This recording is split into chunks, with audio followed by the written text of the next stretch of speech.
Pemahaman manusia tentang Tuhan itu berbeda-beda.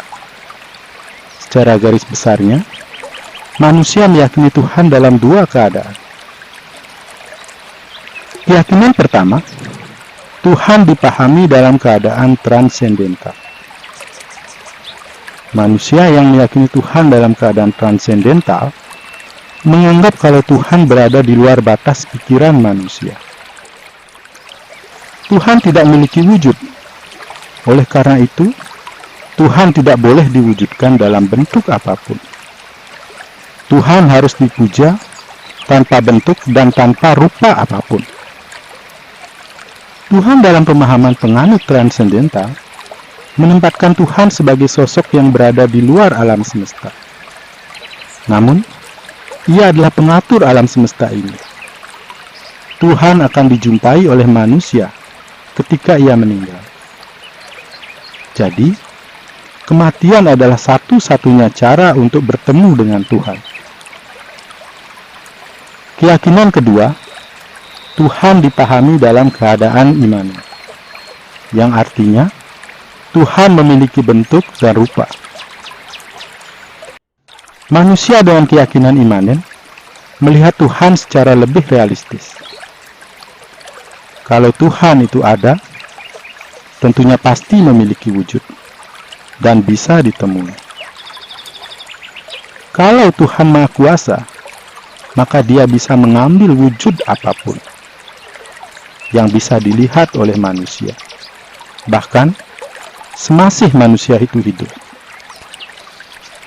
Kedua pemahaman tersebut memiliki logika tersendiri dalam memahami Tuhan, yang membuat keduanya bisa diterima oleh akal sehat manusia.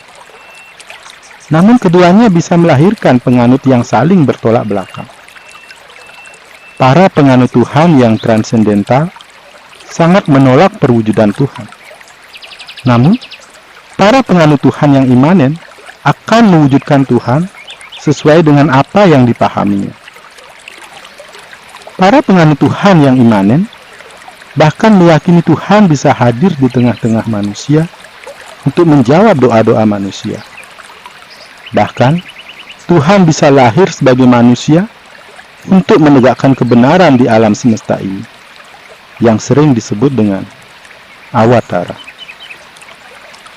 Namun Tuhan yang lahir ke dunia akan diuji oleh umatnya, karena adanya kekhawatiran akan adanya manusia yang akan melakukan penipuan dengan mengaku diri sebagai Tuhan.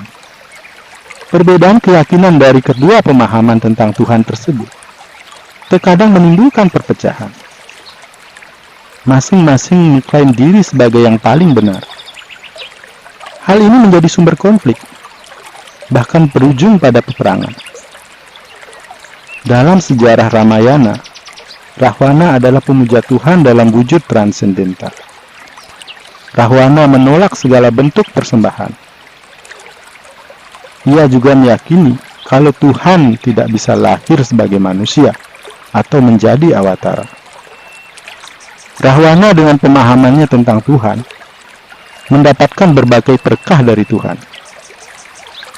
Dengan berkah yang didapatkannya, dijadikan pembenar oleh Rahwana bahwa jalan yang ditempuhnya adalah jalan yang paling benar, sehingga dia banyak melakukan pelecehan terhadap persembahan yang dilakukan oleh para penganut Tuhan yang bersifat imani. Rahwana bahkan memerintahkan kepada pasukannya untuk menghancurkan setiap ritual maupun persembahan, karena dianggap itu perbuatan yang tidak berguna. Para penganut Tuhan yang bersifat imanen percaya kalau Tuhan itu ada, maka ia akan datang untuk membelanya.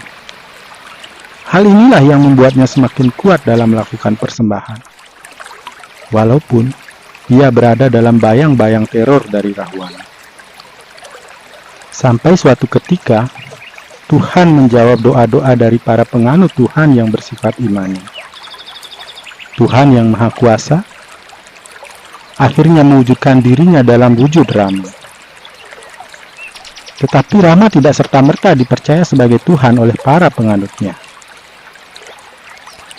Untuk membuktikan bahwa Dia adalah Tuhan, Ia harus diuji dengan berbagai cara. Ketika muda, Rama pernah diminta untuk membantu Wiswamitra untuk melindungi pelaksanaan yadnya dari gangguan para raksasa. Rama juga pernah diuji ketika harus memenangkan Dewi Sita dalam sayembara. Hal ini semata untuk membuktikan apakah Rama bisa berbuat keajaiban atau tidak. Rahwana adalah penganut Tuhan dalam wujud transendental. Ia tidak pernah percaya kalau Tuhan bisa lahir sebagai manusia. Rahwana punya cara tersendiri dalam memuja Tuhan.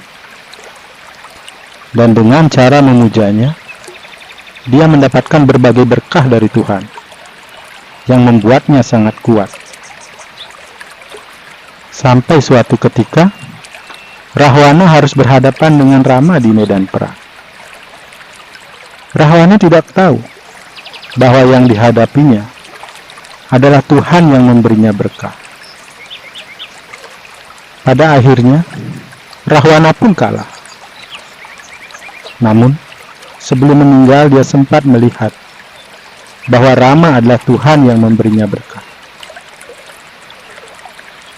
Para penganut Tuhan yang bersifat transendental terkadang bisa tersesatkan. Karena kalau Tuhan menginginkan, Tuhan bisa hadir ke dunia mengambil sebuah wujud. Namun, mereka yang terikat pada satu perwujudan Tuhan terkadang juga bisa tersesatkan. Karena kalau Tuhan mau, Tuhan bisa mengambil wujud apapun sesuai dengan tingkat pemahaman dari manusia. Sudah begitu banyak kekerasan yang dilakukan oleh manusia dengan alasan menyadarkan orang lain atau untuk mengajaknya masuk surga. Padahal dia sendiri belum tentu tahu tentang surga. Konflik berkepanjangan bisa terjadi antara para penganut Tuhan yang bersifat imanen dan Tuhan yang bersifat transendental. Ketika konflik itu memuncak, satu-satunya jalan untuk mempersatukan keduanya hanya dengan saling menerima bahwa keduanya sama-sama benar.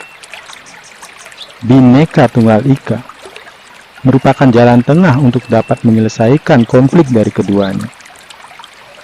Bhinneka Tunggal Ika berarti mengakui bahwa Tuhan tidak berwujud namun memiliki kemampuan untuk mengambil sebuah wujud. Ketika Tuhan ingin menjawab doa dari umatnya, maka beliau bisa mengambil sebuah wujud yang tentunya sesuai dengan tingkat pemahaman dari para penyembahnya.